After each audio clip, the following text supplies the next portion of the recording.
wearing a jumper with ice cream on it. Nobody in Scotland's seen ice cream for about a year and a half. Teasing who? Everybody in Scotland. Everybody in Western Europe that's watching this right now.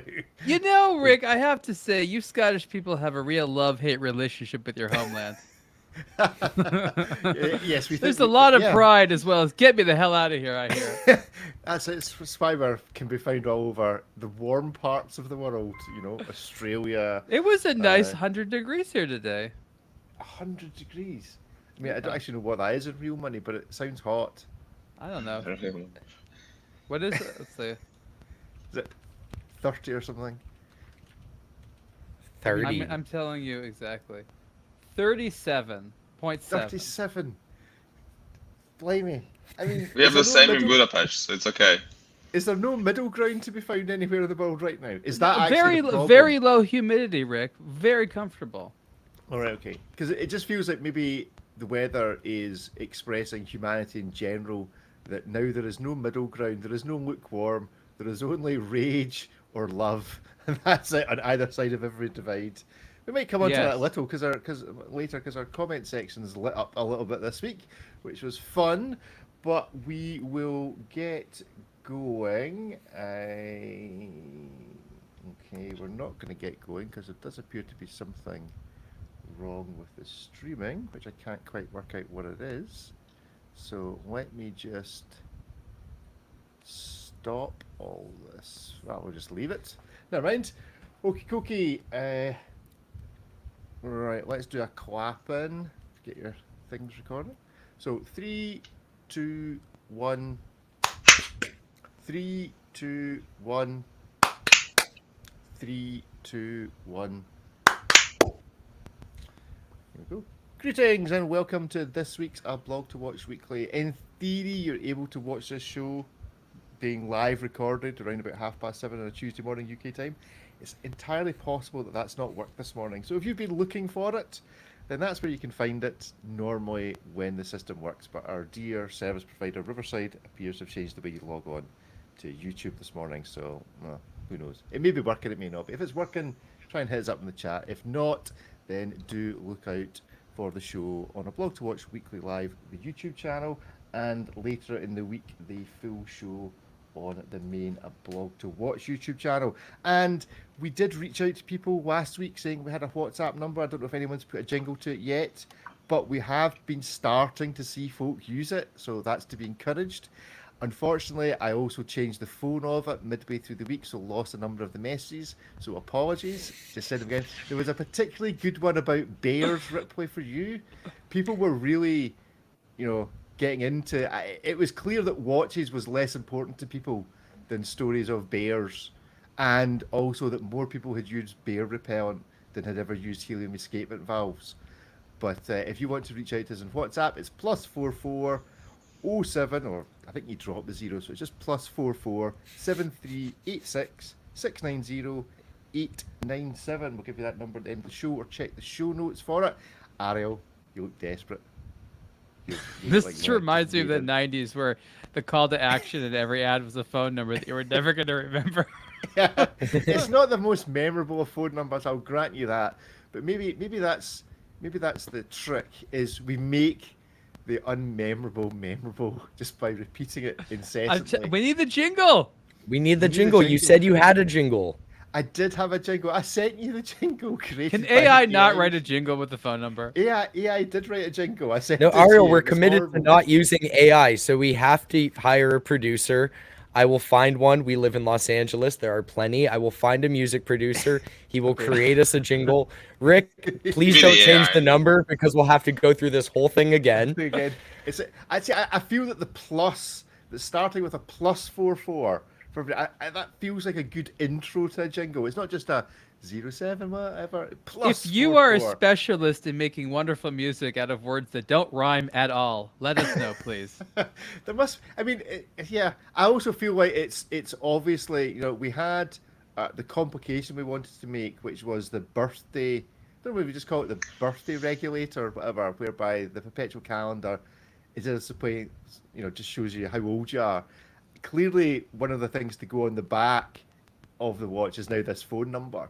So we're slowly building our ideal watch. So this is it. Or maybe in the way that Panerai have their name written on the straps, we should just emboss the phone number on the rubber strap. It'd be like one of those "What would Jesus do" bracelets. You just have the number permanently available to you. We'd sell it in the Blog to Watch shop, and anytime you were instantly enraged by something or wanted to, you'd just be able to look at your wrist, know what the number is, and send a message to us. I think this is a flawless scheme. Let's have a slightly different invitation. Not when enraged, but maybe when in doubt about the world, when you need a friend, when you want to share something nice. I mean, if you're upset, you can let us know as well. But does it have to be the rage line? And ideally watch related. There's a lot of things that we will offer there's zero zero insight Oh, about.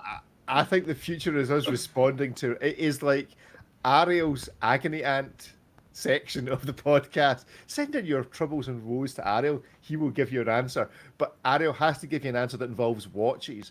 So no matter what the problem is, there has to be a watch-based solution for it. So my girlfriend's cheating on me. Ariel, what's the watch solution to this I could work it problem? in. Don't worry.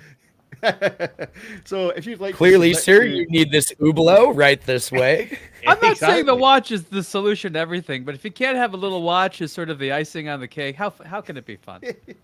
What is the point of living? Anyway, good stuff. Right. Let's do some articles, and let's start with one you wrote this week, Ariel. Ariel's thoughts challenging the conventional wisdom that luxury watch brands should keep raising prices. This is an interesting one. I enjoyed this read, and it got some very positive comments. What prompted you to write this? Is it just having been in this industry so long and recognizing that prices seem to be going up much faster than inflation?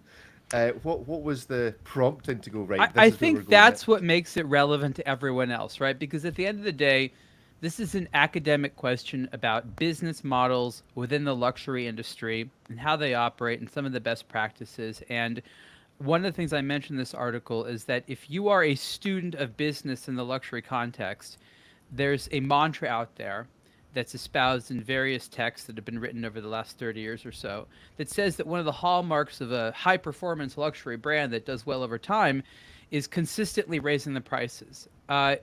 That's an oversimplification, actually, about what actually happens, but it's been taken as this wonderful justification for managers to just keep raising prices. Like, oh, the textbook says it. Of course we have to do it.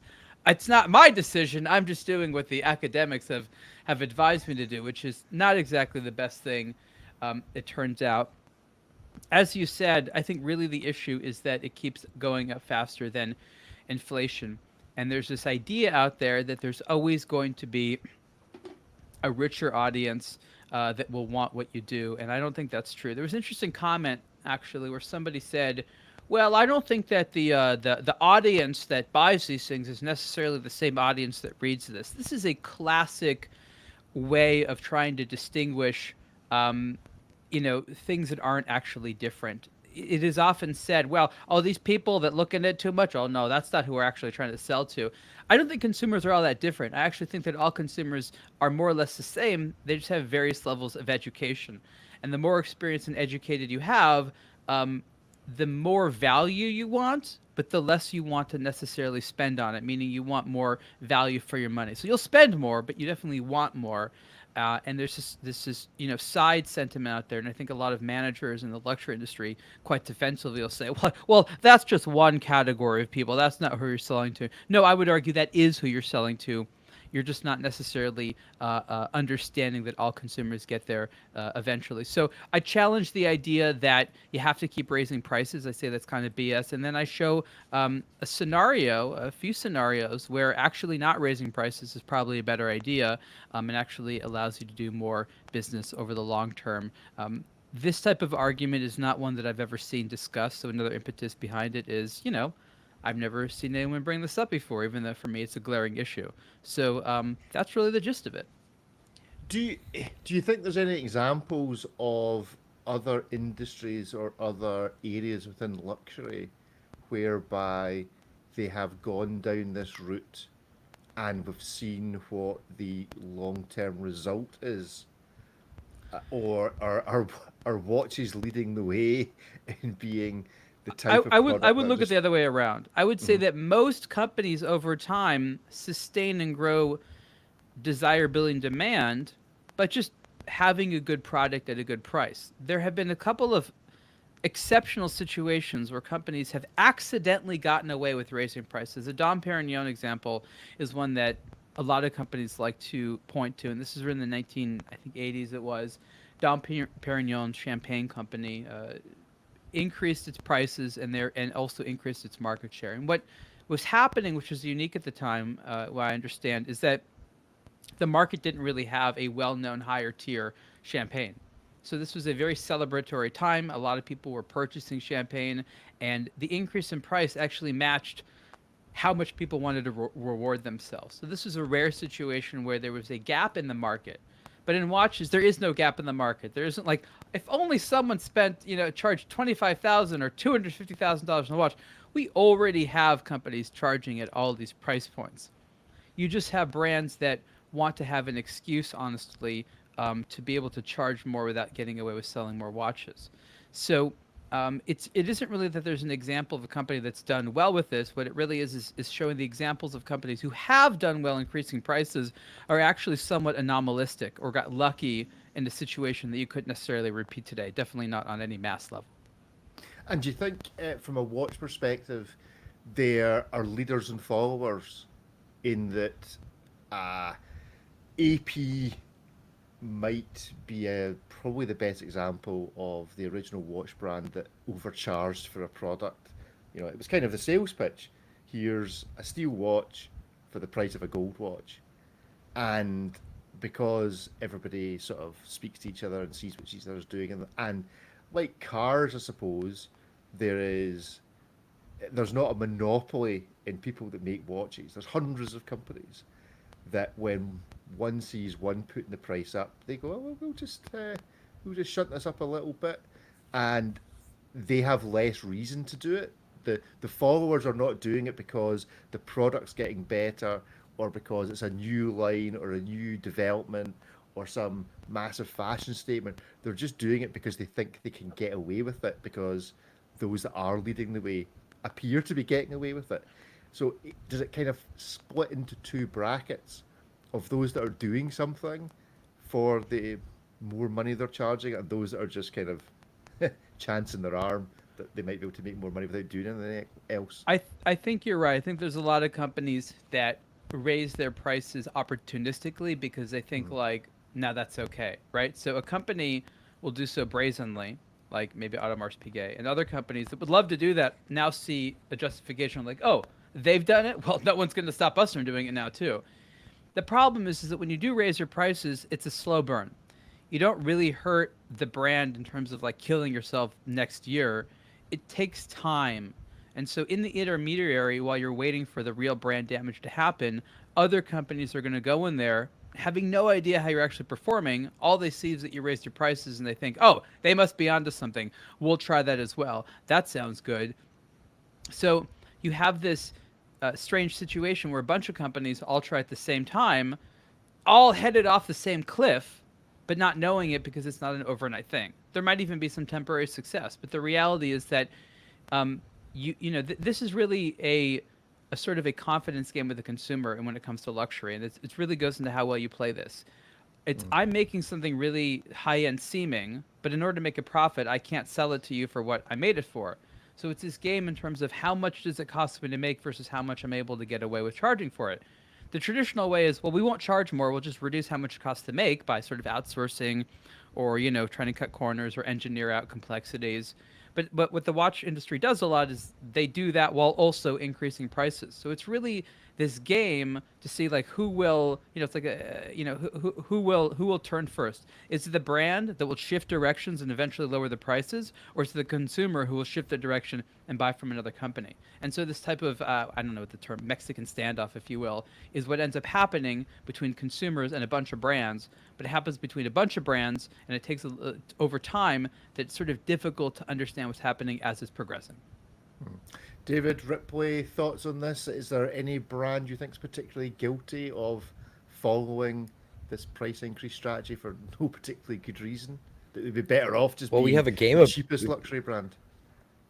we have a game about them, but I don't know if that's a luxury brand per se.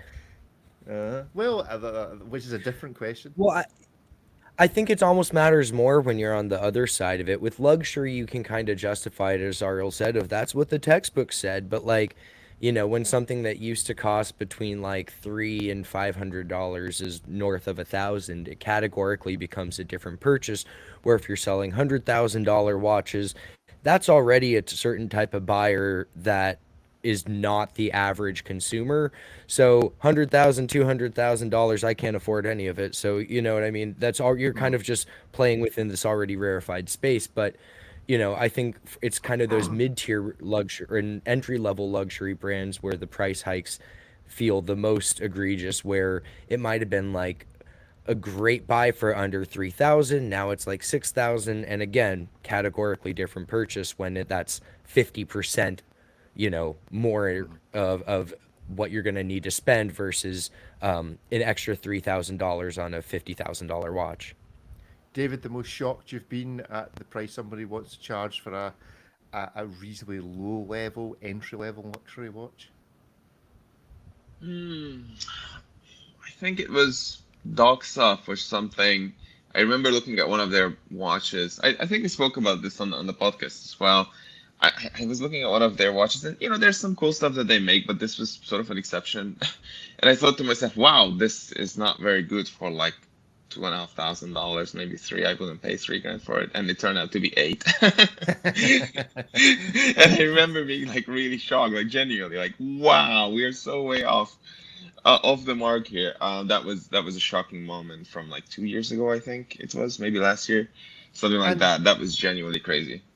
And do you think we're becoming increasingly immune to this as brands at the bottom end, as your $2,500 watch becomes a $3,500, as your 3.5 becomes a 6.5, that we actually can't keep up with the derision we want to express about how these prices are getting so out of control, that actually now we think, oh yeah, $11,500 for a reasonable chronograph's perfectly justifiable, when 6-7 years ago it would have been a $6,000 watch. Like, is this inexorable price rise beginning to affect even us who've been along for a long time, and that we're starting to accept this, or getting fed up about complaining about it?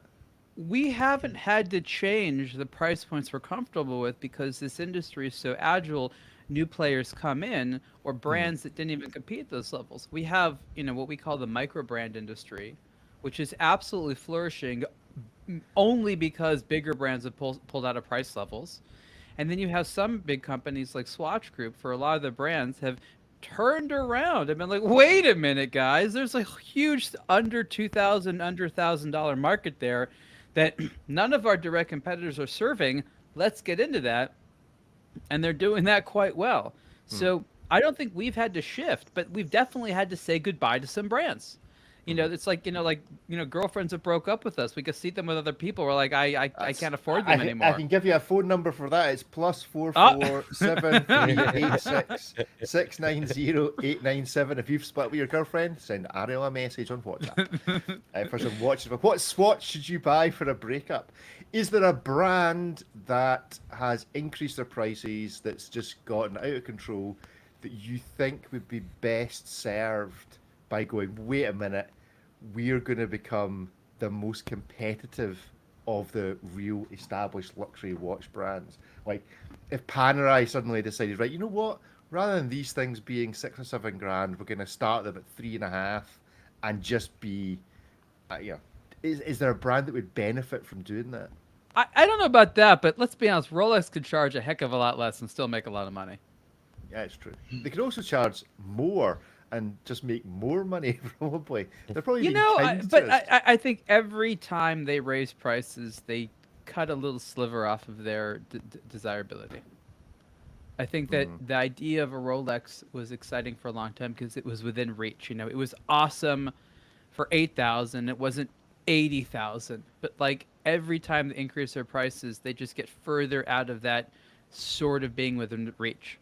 And as Ripley said, at some point, money just becomes like play prices, you know, like 200,000, 300,000. It doesn't matter because it's unaffordable. We don't actually start to form the anticipation that we'll ever own them because we don't think there's a chance. But there are watches that went from we could reach to it to we definitely don't even want to reach for it. No, that's interesting. That probably is quite a good summary of what's happening now. It would seem to be appropriate, if I can find the article, to therefore play our favourite game, which is guess the price of the Seiko, because we actually have a Seiko to guess the price of. If I can find the article, because I appear to have temporarily lost. Why are we surprised that a new Seiko's coming out? There's always a new Seiko coming out. There's every week there's news. This is a challenging one. This is a challenging one because this is their entry. Well, their allegedly entry level Seiko 5 Sports Heritage Limited Edition. Remember, guys, it's a limited edition. Admittedly, it's a limited edition of 9,999. That's an entirely different article on that. Ado, could you write that article, please? Could you write the article about limited? It's a edition? grinding gears. Grinding gears. Is it on its way, David? I basically told brands to just quit it. Yeah. So this is the SRP L03 and SRP L05. It's 38.5 millimeters, gentlemen. It is, if I remember correctly, it's the 4. I'll need to scroll all the way down. 4R36. It's the 4R36. It's a kind of throwback looking watch. It's very nice, quite like it. It's quite that date arrangement's quite pogish. It made me think about that. But the question is, how much do you think this watch costs? Ripley, give us a guess. $550. $550 from Ripley. David's $450. $450. And Ariel. I remember Look when at these that watches were like stabbed case back. $150, $200. Not that long ago, these watches were like remarkably affordable, and it was so easy to recommend them. And when Seiko 5 sort of came out, it was still I can't even remember what they started off at. Maybe $300 or $400 was the starting one. I don't know. I'll just split the difference between $500. So $500. So the price for this watch is, in fact, if I remember correctly, and I'll go down, it's $450. So David, you're spot on. But this is the best. I think these are one of the best examples of the inexorable price rise for for virtually nothing in terms of the increase in how good the watch is. Because Seiko 5s were always good watches. They were always fairly bomb-proof. So is this.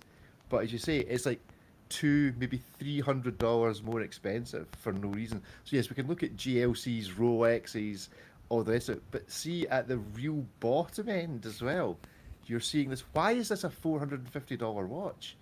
This makes no. What are Seiko doing? This is not bringing people in. But then maybe they view that that's not their job anymore because it's all the micro brands. There's the Neo Vintage Premium now that we see. If you have a new watch that looks like an old watch, you have to pay more. This is part of the luxury textbook, right next to always be raising. And this one goes really like the old watch. They even use the old Seiko 5 logo, which is that old shield versus that Superman. Maybe it's thing. actually new old stock. We don't even know it. Oh, Just nobody would know. Found a box of them and they're like, quick We still have engrave these the 10,000 watches from 1987. We don't know what to do with them. Let's just release them as new, okay? Yeah, well, it does say made in Japan, so maybe it was a Japan-only release 20 years ago. And as you say, they just found a big box. Yeah, that would be ballsy. Seiko, I would appreciate that. Let's do more of that. Yeah, I'd pay $450 for that. I'd pay $450 just for that. Just for that. Unfortunately, the bracelet looks too good, so I imagine they actually went out of their way to make this one. Yeah, that's true. The older ones would have been far less impressive. It's nice that they individually numbered them out of to 10,000 examples. Let me find the case back picture again. Everyone, you can watch along. And it's with good us if because you watch know they live use recording. that separate machine, right? So there's one machine that makes the case backs, and there's the other completely different machine that does I the want to know numbering. which. I want to know which intern's got the job for changing the counter on the stamping machine to go to 9,999. Oh, you think that's well- done manually? That'd be funny. Oh yeah, there's definitely Wait, there's are there- definitely a 14-year-old on like school holiday job assignment doing the case back stamp. I like how it also has to say limited edition. So they really want to impress. This is like my first limited edition watch, right? It's a huge number. There's a lot of very descriptive text. This is what this number means. It's Yes. also a limited edition. Like this Made in is Japan. that's what this is for. Yeah. Yeah. Wait, so is 213 it for no 20? obvious reason on the bracelet. It should just say barely limited edition. Somewhat limited. Limited-ish edition. Wait, so is this actually 20,000 examples? Because we're looking at the case back of one watch, presumably one with either the silver or the black dial, and it's out of 9,999. If you is this an instance where they've done 10,000 of each colorway, or is it 10,000 total? Nobody Oh, knows. you see now you're getting into it. It's actually 20,000 watches and not 10,000. Yeah. It's Big Seiko pulling the wool over her eyes again. Yeah, it's a weird one. Like, why would you bother paying the 14-year-old student who's on I like the how school you're holidays assuming to there's do child that? labor here. No evidence of that. No, I'm not child labor in a bad way. Child labor in that it's Not in the school all holidays right. it's Let's school holidays. just Fine dexterous fingers. Exactly, you Oh. need little hands. But it's, this out it's of like, context is really bad for you, Rick. I'm not saying child labor in a bad way. All right.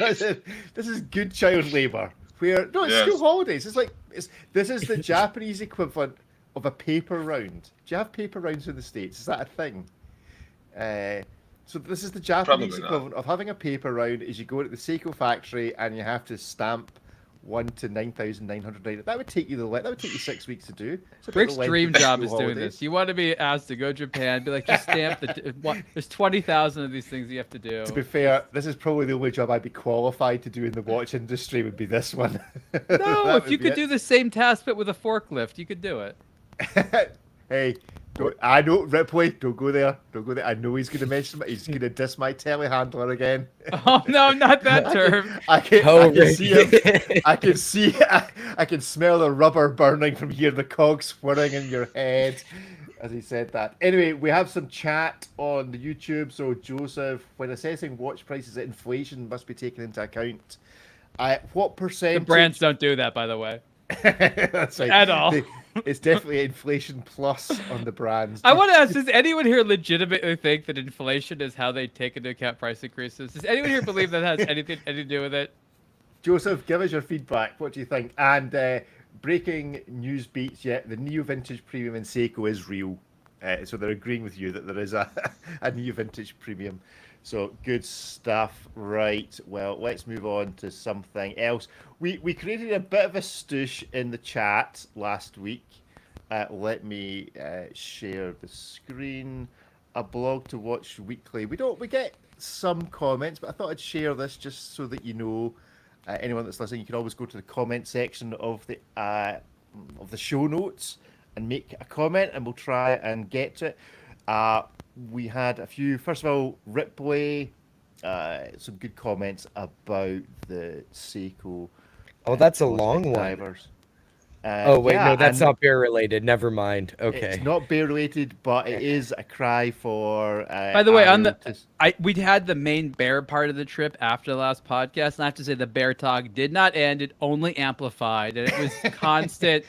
It's like the fear of bears, but also I want to see a bear, and I would literally go okay. out at night, taking walks with bear spray, being like, "Is that a bear? No, that's a deer. Is that a bear? No, that's a deer." Knowing that if there actually was a grizzly bear attack, I have no idea what to do.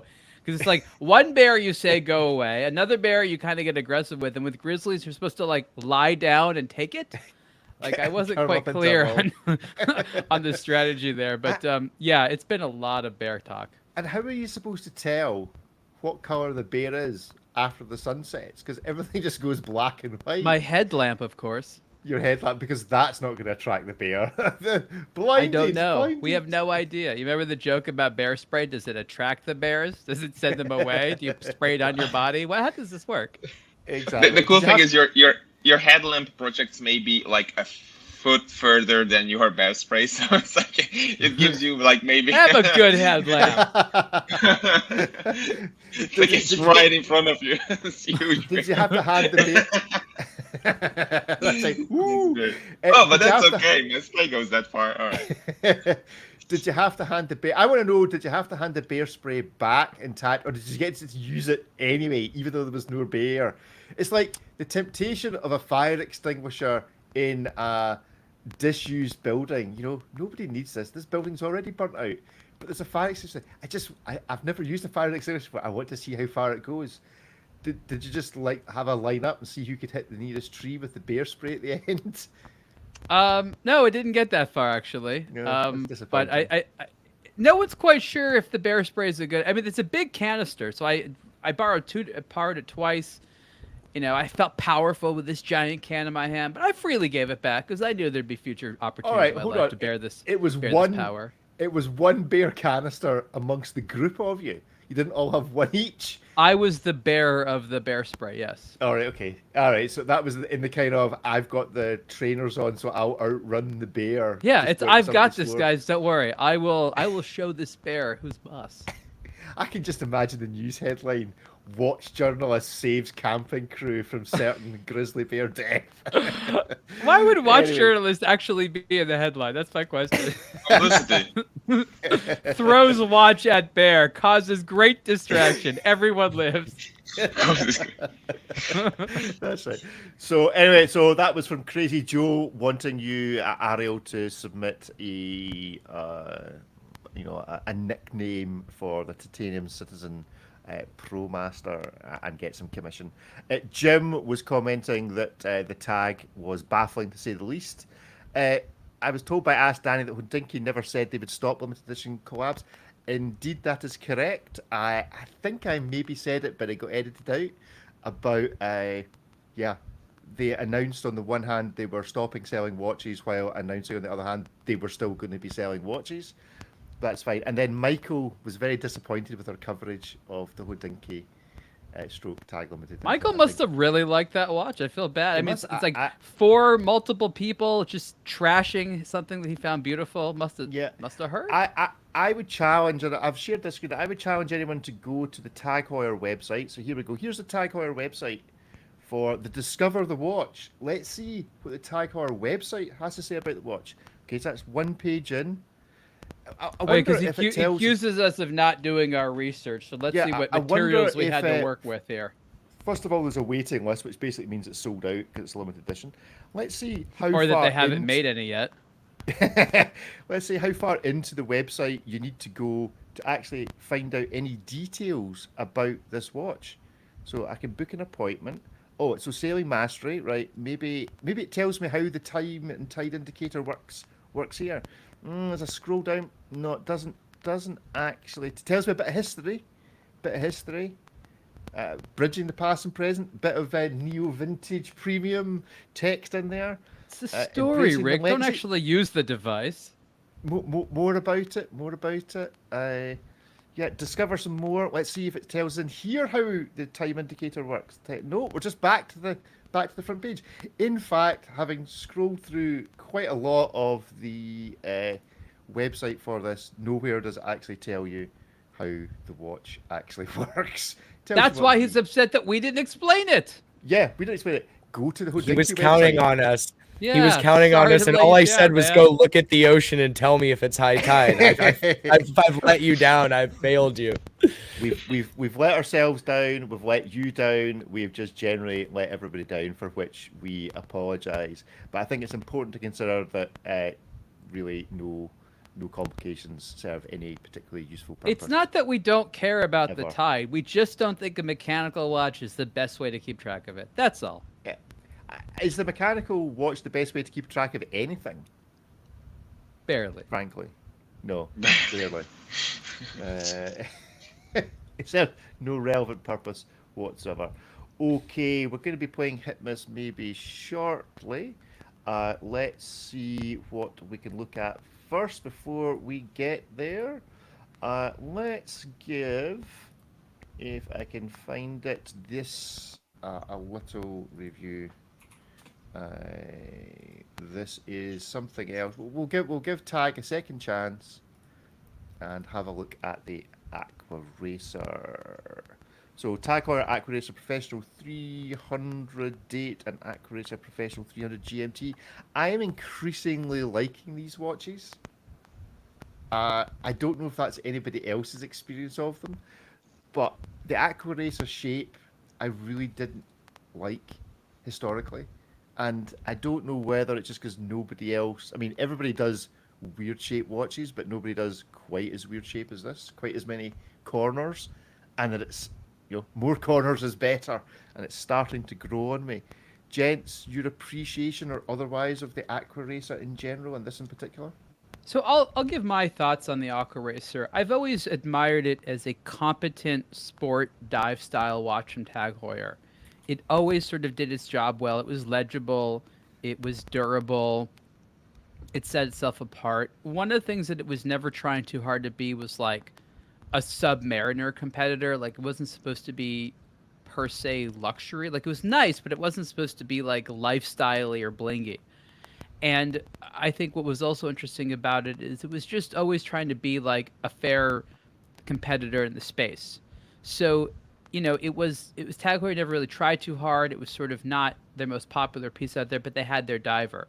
Now they've tried to make it a little bit more high end with some better polishing and stuff like that. And I think everyone admires that it cleans up pretty nicely and it's always sort of had a relatively nice design. I still really admire it as a tool watch. I would trust it for a lot of purposes. There's now a GMT, which I don't need. I appreciate the three hand, and they've decorated it a lot more. So it's sort of it's gotten, I'll call it the Planet Ocean treatment, where like it's still competent looking, but it looks a lot prettier than it's been. But now we have the issue where now that Tag Heuer wants more attention on it, they realize it's going to take a few years to pull everyone there. And the most common sentiment now is, yeah, but why is it so expensive? So we'll see in 3 or 4 years if people are still saying that. But that for me is a very predictable reaction, at least given what the Aqua Racer has been over the last 10 to 15 years. I mean, $3,600 for the kind of entry level, and this relates to our previous conversation. This now feels like a good deal, but it's probably still quite a steep price increase on what it was, as you say, not that long ago. David Ripley, thoughts on the Aqua Racer? No, none. I like it. I always wonder, like, when you see these watches, the bezels are lined up, but with those angles, when you start to turn it, like, is it gonna look a little weird and skewed if you just have the GMT set to like a few hours offset and it's like sticking out at a strange angle?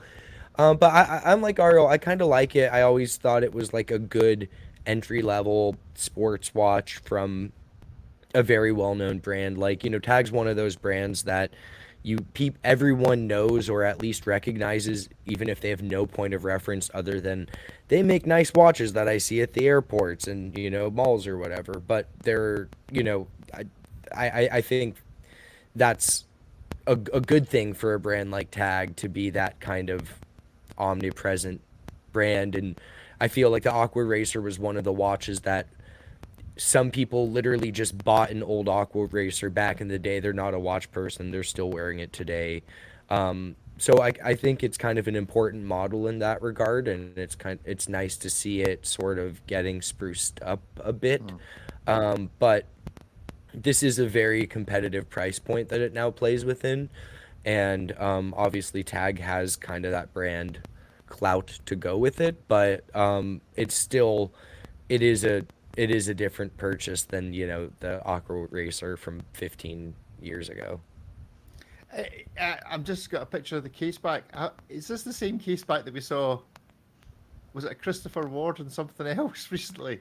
I actually got info on that. If we can have I spoke to Martin from Sherpa, and apparently that specific hard hat thing with the chain around it is EPSA's logo and EPSA was the case manufacturer who created the cases for the super compressor watches back in the day. Martin, who also owns Sherpa, revived EPSA as a brand, so technically he owns the trademark to it. Now, because EPSA didn't make watches and rather made cases, it was a symbol that was used on a lot of different super compressor watches with EPSA cases in the era, but it actually was their logo, and there's a simplified version that you'll see stamped inside the components. So it is a bit curious that Christopher Ward has chosen to basically stamp this other company's logo on their case back, especially when it was a display case back to begin with. But I actually, for those of us listening who wanted to know what the deal with that is, I spoke to the man who technically owns the trademark to that symbol, and yeah, he filled me in on what that was. So it's it's not our imaginations; they are very similar. Right. No, this is a quarter turn to the left, and we get the side shoulders, so it's a very different thing entirely. And was the man at Sherpa particularly? Did he offer you a percentage of, the claim that he's now going to make against Mike France for copyright infringement? Was he grateful? Did he give you a watch? He said, "Thank you for pointing that out, Ripley. Do you happen to have Mike France's home address so as I can write to him?" No, I mean, this You're isn't the making first time heads. that a brand has basically used his logo because, as I mentioned, it was something that wasn't necessarily tethered to a watch brand, but rather the cases of them. So, he very well might not pursue legal action. I know he sent them a letter to say, hey, that's my logo, but this isn't an issue where they've, this would be the last thing you'd expect one brand to put on another's watch. They might try to knock their designs or their technology or whatever, but you wouldn't expect the logo. That would be the one thing you'd expect not to put on it. But Good stuff. Right, well, let's play Hitman's. Maybe we're going to let Kevin in and Azad, who was on our Watching the Wonder show but hasn't been on recently. So let's let the guys in. There's Azad with his famous he's chosen St. Paul's as his background this morning. Good morning, Azad. Good morning, Kevin. How are you both? Kevin is thinking Good morning. about Very talking good, to thank us. you. Good, good. Kevin, are you there? Earth to Kevin. Come in, Kevin. Kevin is typing. Good morning, Kevin. As soon as he looks up, he'll realise he's live We'll have on to YouTube. type to him. I think that's really the answer. Anyway, we will get on. Let's see if he catches us by the time we get to him to do a wrist check. Let's start off with who is on my screen, and that is Ripley. Ripley, I know where you are because of your wall, but what are you wearing? I Give am us a wearing full breakdown. Well, all in theme of Veyer. We have a Veyer hat, a Veyer shirt, and the Veyer R1 Ocean Racer Mecha Quartz Chrono. Good stuff, good stuff. David, where are you? What are you wearing? I'm in Budapest and I'm wearing the Vulcan Cricket President 36. Have you used it yet? Have you taken the risk and actually used it as an alarm, or are you still setting your Apple Watch I don't have an Apple Watch. And, or your iPhone? yeah, I don't have an iPhone either. I'm an Android man.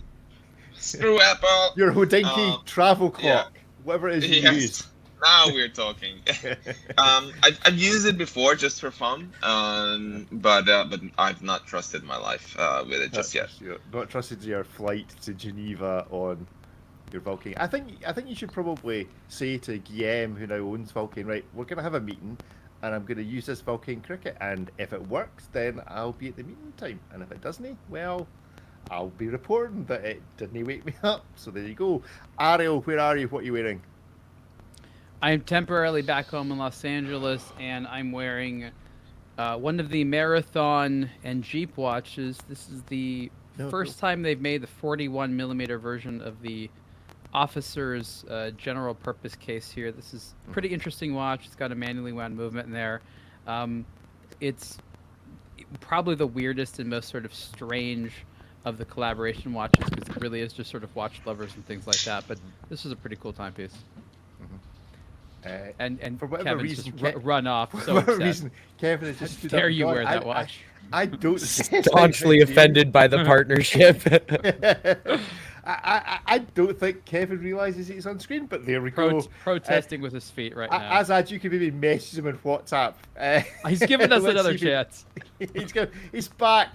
Kevin, can you hear us? Can you see us? Are you forgive there? us? No, Kevin is. this Really is all giving gonna us the play cold bad. shoulder here. I mean, I think this is how we're hurt. going viral at long last. This is like when the guy walked onto the BBC show and he didn't know where he was. Unsuspecting man joins Watch Podcast, humiliates himself. Kevin, I'm sorry in advance that this is all going so horribly wrong. Oh my But God. isn't there? Anyway, as I This is you what put it a takes to message in the still be it. WhatsApp chat. But He's while you're plotting our doing that, destruction right now. tell us Enter where you destruction are. codes. Where are you, and what are you doing? What are you wearing? Yeah, What are you doing? I'm in West London. I think Kevin's about to try to rejoin. Yeah. On my wrist is the new Zelos Nova 2, which is a meteorite and aventurine dial. But the party trick is it's a tantalum case. So the very first time I've experienced one of these, which is fantastic. It's And also, boy, are my wrists tired. Okay, let's see. We're letting Kevin back in. Let's see whether Kevin is there. Kevin, That's better. are you there?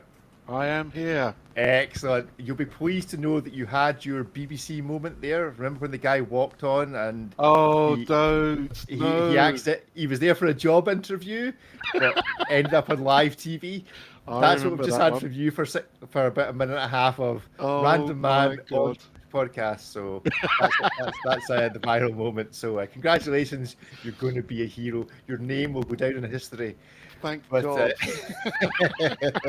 you made it. But where are you and what are you wearing? More importantly, I am in Grey, Kent at the moment, and I'm wearing the Booker PRX limited edition they came out with a couple of years ago.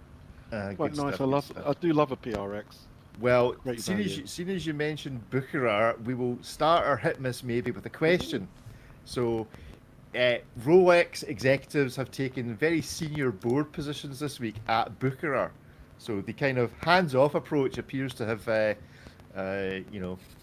not really being followed through. That everyone was expected to be kind of, sit back, let the team that's there get on with it. But no, they appear to have parachuted themselves into the most senior roles that they can find.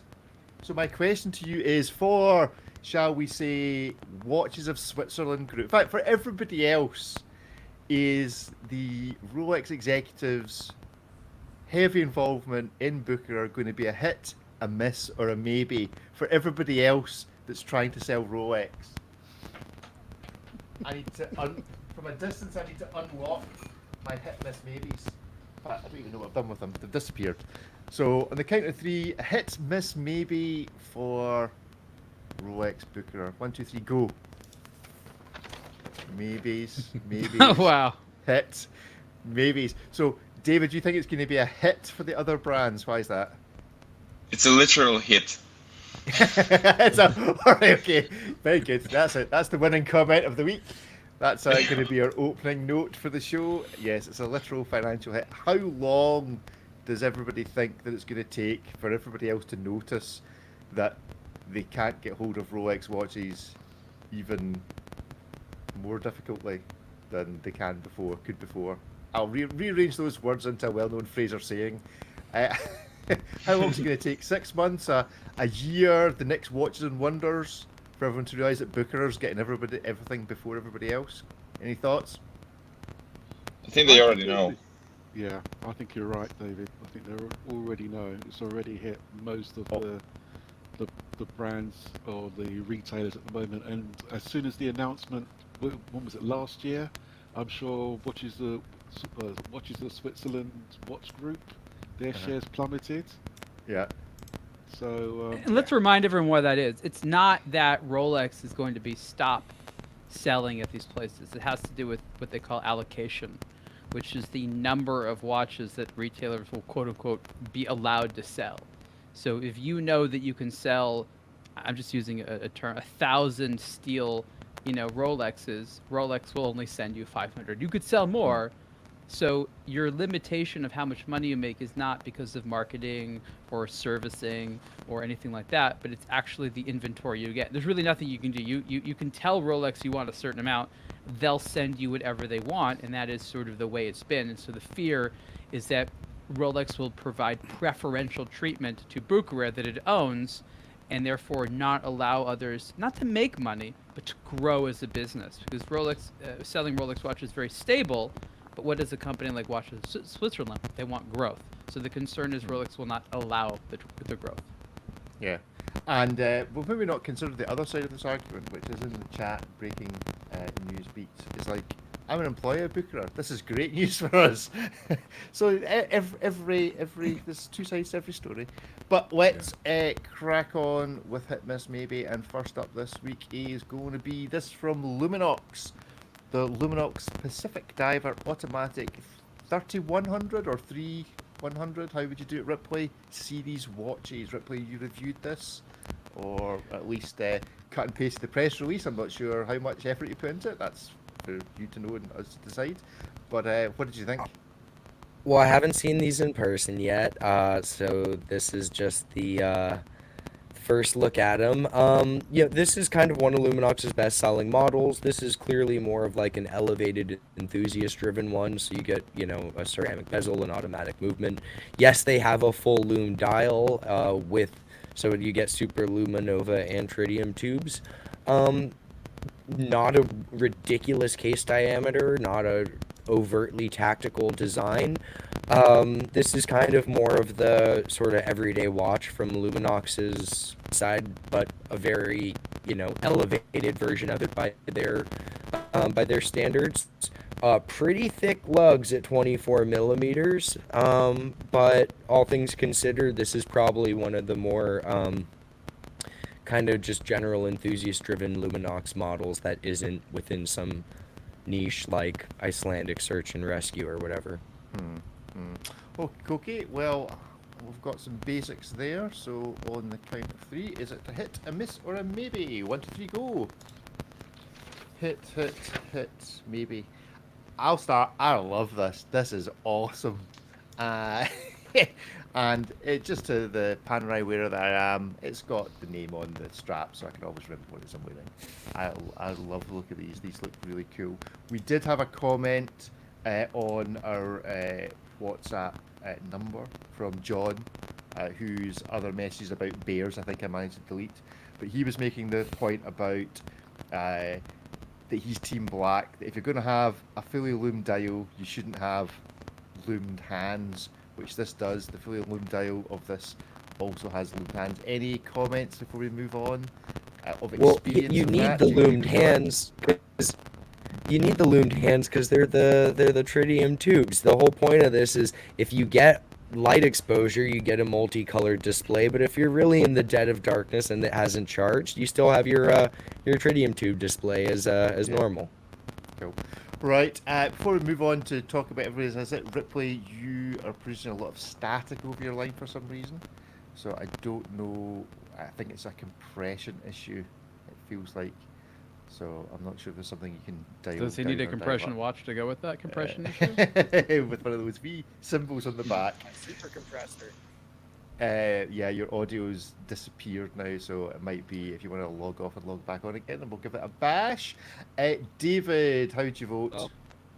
Yeah, it's an easy hit. I love these. Maybe everything could be cheaper, but these are quite costly, like $1,200 or something like that. Maybe if they were quartz and half the price, I would rate them truly a hit. This is just barely nudges over to being a hit for me. Mm-hmm. Ariel, how'd you vote? I had maybe, and it's basically like a maybe plus. It's verging on hit. This is the interesting thing about this watch is that Luminox really wants to participate not only in this price point, but also in sort of being more of a lifestyle watch. There's a lot of its competitors that have these sort of lifestyle sport watches, and it desperately wants one. It has for a long time. It's come out with other watches like the Pacific Diver that came before this. It was trying to take their sort of sport military style and make it a little bit more elegant. So what you have here is a merger of both of those things. And so the maybe is, because I haven't seen these specific models in person, I'm still not sure if the proportions work, if that merger of some of those more decorative things like the dial and the shiny ceramic bezel work with that sort of case design, which we associate with the sort of, Navy SEAL style watch.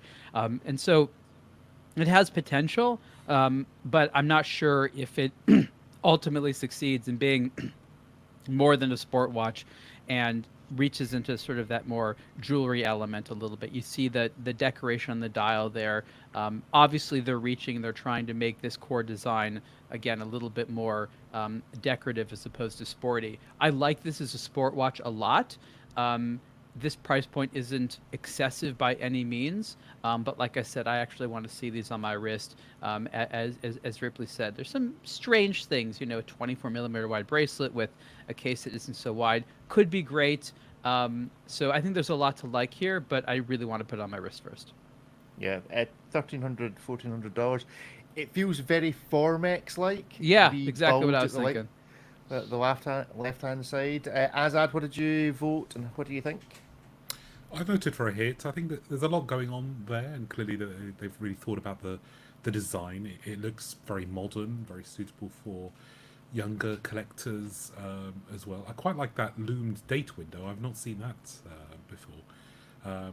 But I think it comes together quite nicely, even with the bracelets. I mean, I agree the 24 wide lug width is will be problematic for some collectors, but for somebody who is kind of new to the hobby, I think this is quite a good kind of step up in terms of away from the kind of the budgetary kind of entry models and something more into the middle of the market for them. We've kicked Ripley out, but we're letting him back in to see if his audio's improved while we wait for that. Kevin, how'd you vote and why? Well, I've originally voted, notice the word originally voted a maybe, but my concern was the price. I didn't know what the price was. It's now going to be a hit because it's not too expensive. That was my only concern. If it was something like, I expected it to be about, $2,500, but at $1,200, it represents good value, definitely. I do like the loom. I didn't notice the loomed date window. That's a nice touch. So officially, hit. A hit. Sorry, He's I'm changed, flip-flopping. Excellent. And Will's not here to Yeah. appreciate that. Well, we've had to kick Ripley out because whatever's going on is causing problems at my end, if he's listening. So let's move on to the next. And this was the most commented on watch this week, so I thought we'd better give it a review and see what everybody thinks. This is a Longines Spirit Zulu Time Titanium watch. I have been a big fan of this for a wee while, and of all things modern Longines. But gentlemen, what do you think of this push into the world of titanium and GMT? I'm already saying two things that Ariel doesn't appreciate, or at least one of them. So I think I know which way he might go because it's got a GMT complication. And for the most travelled man on the show, he doesn't seem to appreciate them. But there we go. So is it a hit, a miss, or a maybe? 1, 2, 3, go. Hit. Is it? Oh, it's a broad brush. Azad's using modern technology to tell us that it's a hit. David, why is this a hit for you? It's an easy hit. I think Longines really hit a home run with this overall design, and any iteration that they create for this collection, they don't seem to be able to get it wrong ever. So it's very refreshing to see this. It's sort of becoming a Longines staple. It's not crazy expensive. I mean, it's just a hair over $4,000. But for that, you do get a titanium case and bracelet, from what I understand. So that's pretty cool, and it's nicely made too. It's not just this boring, bland, polished potato titanium, but you actually get some bevels and some polished areas and some brushed ones. So it's fairly intricately done. So well done them. Good. Ariel, potato titanium, is that a new one for you? Yeah, that's definitely a new one. I think David's very accurate in that Longines has a very well-made product. I've seen these watches. They do titanium very, very well. This is a very competent watch. It's got a lot of good materials on it. It's very legible. It'll go with a lot of stuff. The only two qualms I have are definitely not deal killers there. It's a bit of thick case, and I don't know how many times I want to stare at the dial and see all 5 of those stars, like my watch is a hotel or something like that. So that might grate on me a little bit. But overall, I think that this is definitely a fine package. The movement has a lot of other fine things to say about it. So actually, we're talking about like within the scheme of what is competitively priced. You could do a lot worse for $4,000 on a watch. Absolutely.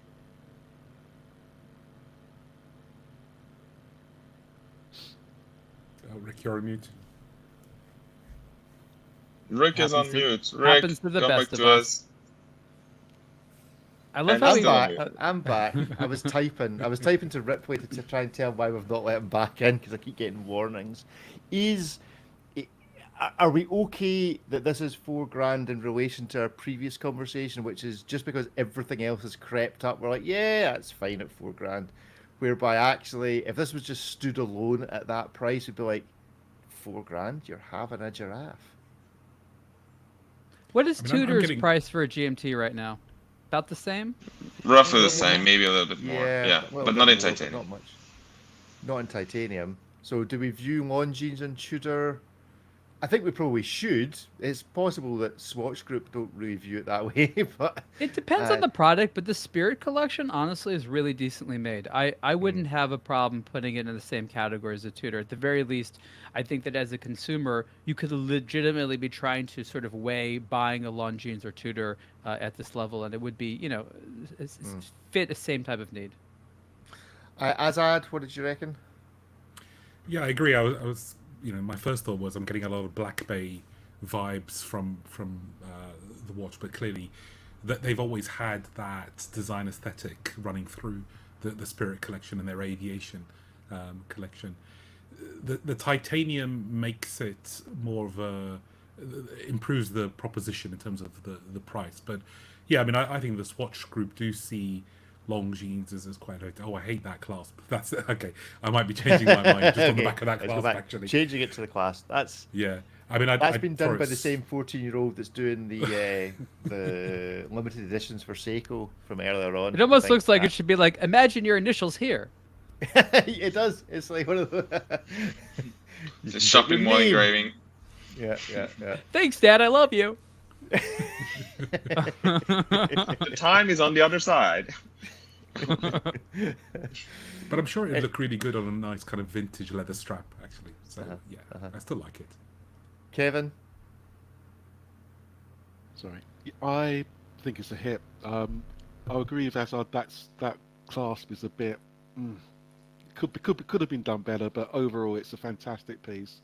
Longines recently have been knocking it out of the park with regards to their last 2, maybe 3 years in their collections. They are actually doing stunning pieces at the moment. They do one or two things wrong. I mean, they did the limited edition gold pieces last year, I think, $1,200, maybe a bit more. That was a big faux pas in my case. I mean, what they do with solid gold watches, it just doesn't make any sense. But never mind. That was to celebrate some anniversary. But generally, their watches are solid. This is absolutely fantastic. I think I have seen it in the metal. It's stunning. I love it. And let's hope that they go from strength to strength with the Spirit collection. Cool. Right, finally for today, something a little bit different, maybe a bit more divisive. Gerald Charles Maestro 9.0 Roman, I don't know, tourbillon watch. Ariel, I'm going to pass this over to you. You've reviewed some hands-on Gerald Charles. I've seen them. I've never actually held one. What do you think of the overall aesthetic of this design of watch before we get into specific hit miss maybe on this one? We've talked a lot about the Maestro case. That's the Gerald Genta design. That is sort of the foundation of the Gerald Charles brand right now. So all of their watches have some relation to this case shape. The Master Link, which is their sort of integrated bracelet watch, is still this with a slight deviation because it, of course, integrates into a bracelet. This is, a design experiment. This is one of their tourbillons, but it has this particular type of textured gold colored dial. You have this two-tone case where you have a blue bezel and sort of I forget the case material. Is it gold? Is it steel? I don't remember. The main case. It's I'm not sure if there's a specific watch that Genta himself designed or they were just sort of playing with some new aesthetics in here. I mean, this is, again, it's an experiment. They're not saying like this color combination's the next big thing. But I think that they're right to try to challenge and shock. Not everyone's going to love it. but I think you'll agree it doesn't really look like anything else out there. And that's what brands like Gerald Charles should be doing. And I appreciate that. It's the theme, as everyone knows. Oh, it's a watch with a flying tourbillon. That's a theme everyone knows, but it has a slightly different look while still looking familiar. So it's that interesting intersection of I've seen this before, but I've also never seen this before. And I think they do that well. Okay, let's give it a hit, a miss, or a maybe. 1, 2, 3, go. I'm kind of torn on this one, I have to say. Yeah, I'm a bit with you, Kevin. Halfway, a miss, a maybes. This is the Alfred Hitchcock watch, as far as I'm concerned. If anyone can remember the kind of logo for Alfred Hitchcock, it just somehow reminds me of that. Yeah. The profile? No, I don't. Yeah, you know how you did the scary profile with a big chin and belly? Or I can't remember what it was based on. It just has that kind of vibe to it with a wee double Hitchcock. chin Now at the there's a bottom. watch brand in the making. Exactly. Yeah, I'm confused with it. I think this would need to be need to see it in the metal to really decide whether it's a hit. It's weird, but you'd like wearing it. That's sort of the sort of That's final maybe summary. maybe a good description of it. The X are the X's not symmetrical about their center axis? That's the minor detail that concerns me. They seem to have more space on the top than on the bottom, and that's kind of giving me the heebie-jeebies. It might just be an effect of the photography, but the X's don't look symmetrical, and that's The bothering me. X's? You mean the 10s? Yeah, yes. The 10s. It's an X with a 10. Sure. Yes. But they're are they symmetrical, or is it just me? I'd have to look at it because I have no idea what you're talking about. I will share the image on the screen, especially for those all watching on YouTube. Tell me, are the X's symmetrical in that picture? They're probably not. And even at 9, it's upside down, I think. Or maybe not. But it's. Oh, I see what you I see mean. what you're saying. So you're saying Yeah. that it's slightly larger on the top than the bottom, like a Than at the reverse bottom. TP or something. Yeah. Which it should be to balance yeah. the chin of the case. Maybe that's why it's done that way. You know what? It could be, and I think that's one of the things that makes it interesting. It's definitely not a deal breaker. I feel like if there were symmetrical X's, you'd be like, oh, boring old Roman numerals. Yes, if I would jazz up these Roman numerals to Absolutely. 10,000, 5,000 years of history, we'll change the Roman numeral. I How much is this, please? Anyway, 80 to 80 something thousand. yes, not cheap. Is that In gold? it, Honey gold? yeah, or is it gold? Steel and titanium. steel gold and titanium. So there we go. Right, who have we actually spoken to? Because I can't remember because I've been distracted by the X's. David, have you given us an opinion? On this, yeah, it's one of the most difficult hits because I really despise this case shape. Every time I see this, it's just my first reaction is really quite bad to it. But I put one of these on at some point, and it really is fantastic on the wrist. It's so odd. You really do have to put one of these on to appreciate it.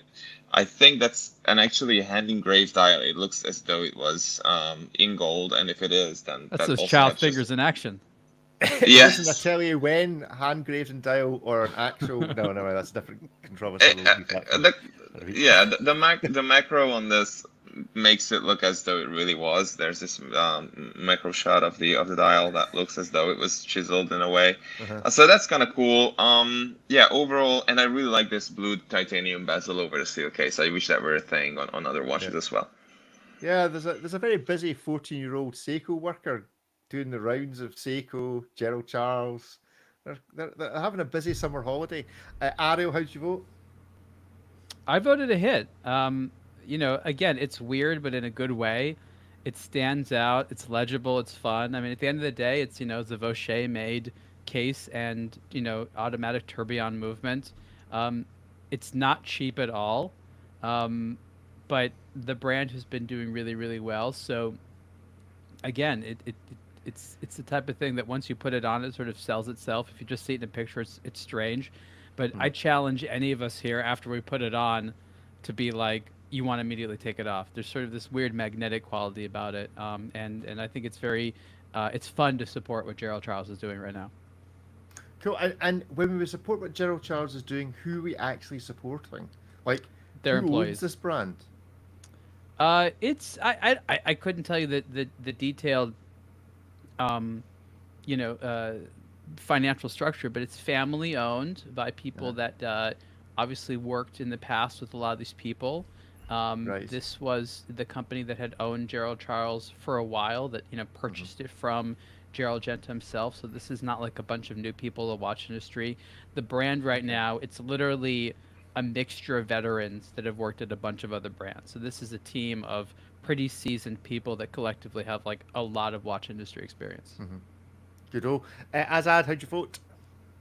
I voted a miss. Maybe I'm the one sort of disagreeing with everybody. I think the case shape, the lugs, they're all very interesting, and I'm on board with those. But it really, for me, struggles to pull the kind of the classic design elements and then bring them up to a modern sort of cohesiveness. There's a few watches out there that do it well with Roman numerals, and I'm thinking kind of Cartier Santos or the more recent Chopard releases, and of course Chopard have got a very similar dial aesthetic as well. But where I'm really struggling is the way those numerals have been applied. There's not enough breathing space around them. They're way too far out to the edges. They need to kind of be brought in a bit. I hate the hands. The hands just look dull to me. And so it doesn't just... It's the dial more than anything that doesn't quite sit well in terms of its layout and design. But the rest of it looks good. I'm sure there'll be better iterations in the future. Cool. Kevin, finally to you. Well, I totally disagree with Azad. I think the case is absolutely stunning. It's totally different. The more I look at it now, the more I'm intrigued. It's definitely I'm swaying from a maybe to a hit. I love the case back. I'm sorry. There must be something in the water down Welcome here. back. How we miss you. I love the case back, and that was it got open? It's got open. We've got a picture of the case back. Yes, I'll And get the you rotor. case back. I have to go through all of them. Yeah, the Sorry. case back's kind of It's quite so cool. very different from the case Yeah. front. Yeah. Oh, there we It's go. It's more like a Kind of beehive. beehive Yeah, type it's thing. it's totally different. I mean, I haven't seen anything like that. I love that. You Mm-hmm. can tell there's a lot of thought gone into the detail of making this watch. Hasn't been cobbled together from, the hits of, Vacheron or Lange or something. It's something totally different, and it's totally will stand alone. And my only sticking point is the price. Really, it's a big chunk of change. It is indeed good stuff. Well, that is our show for this week. I'd get you all to sing along, but we don't yet have the jingle ready. But Kevin, Azad, you're in the heart of London. If you happen to know any jingle makers that would like to make a jingle of our WhatsApp number. Does he live in the then, jingle district? I mean, what are we talking Jingle about? District of London. Jingle, jingle, jingle. We'll So- have to get AI to make it for us. Oh, I tried that. It was awful. Oh. I'll play a selection of them next week. So +44 7386 690897. Ariel just can't cope with me reading out a phone number. It's very peculiar. Is this like some sort of phobia to phone numbers, Ariel? If I just read out a phone number, does it It's so abstract to me. I have to hear it so many times to remember it. That's the funny thing. It's like It's like we're trying to make it easy and fun for people. It's like, now remember something unbelievably abstract. Have you ever had call? You all have mobile phone numbers. I know what they all are, so I'll not repeat them on the live on YouTube. Thank you. But, the way you say your phone number will have a certain cadence to it. Have you ever been phoned in a call center and you've had to leave your number and they read it back to you, but with an entirely different cadence, and you're like, "That's not my phone number." It just does something. You have to concentrate very hard. Yeah, Really and deep in your sometimes you brain. have to If get you them to you've got to repeat see- it as well. Exactly. I have never I don't had know, this it's not- experience in my life. Oh well, we'll find you a suitable call center that'll butcher your phone number for you. I'll give your phone number through. What are they going to do other than say it wrong? No, but it's the way they say it. It's the artistry of saying your phone number. I love how Yeah. the sing-song way you say your phone number is integral to your identity. It turns out it is. It turns out it is. Anyway, that's us for our show this week. If you're on the live chat, we may have a bit of post-match, but to those all listening in the podcast, thank you for joining us. Speak to you all again in a week's time. Goodbye. Goodbye. Bye, everyone. Bye-bye. Bye, everyone. And we are still online on the live chat. We've got a few folk who are commenting, Joseph, that the general charge is definitely an ugly watch. Is that what we do for the end? We do like a Q&A session? That's Yes, a we good do. use of Well, time. we've not quite got we've currently got 8 people watching concurrently because it is stupid. Those are o'clock. mega fans, okay? Mega fans. Hello, mega fans. If all 8 of you could just go into the chat and say hi, we'll give you a shout out. I'm not sure that's actually worth anything, but Only you know. Rick sees the chat, by the way, and he Doesn't, shares do you not with see us. the chat? Well, I'll. No. Okay. Well, No, I don't you have just- any idea what you're referencing. You can You just should be- open the YouTube channel and see the chat. You can actually join in on the chat. Like you could be in literally be in 2 places at once. Oh no, that would break my internet down here, honestly. Yeah, actually, don't you do that. It's already broken Ripley's internet.